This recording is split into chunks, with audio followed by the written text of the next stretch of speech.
আসসালামু আলাইকুম। আমি পাকিজা টিভি থেকে সাইদুল ইসলাম। আজকে আমরা খবর পড়ব বাংলাদেশের নতুন বন্যপ্রাণী সংরক্ষণের উদ্যোগ শুরু। ১৬ সেপ্টেম্বর ২০২৫। ঢাকা দেশের বিভিন্ন প্রাকৃতিক অভয়ারণ্যে বন্যপ্রাণী সংরক্ষণের জন্য সরকারের নতুন উদ্যোগ শুরু হয়েছে। এই প্রকল্পের লক্ষ্য হলো বিরল প্রজাতির প্রাণী ও পাখির জীবনযাত্রা উন্নত করা এবং বনাঞ্চলের বাসস্থানকে সুরক্ষা দেওয়া।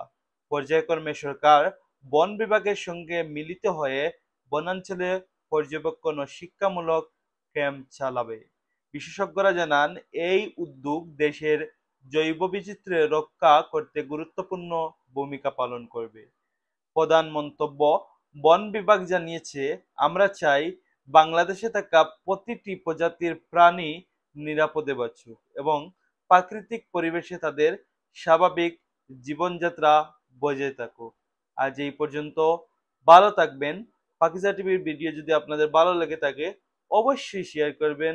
আল্লাহ হাফিজ।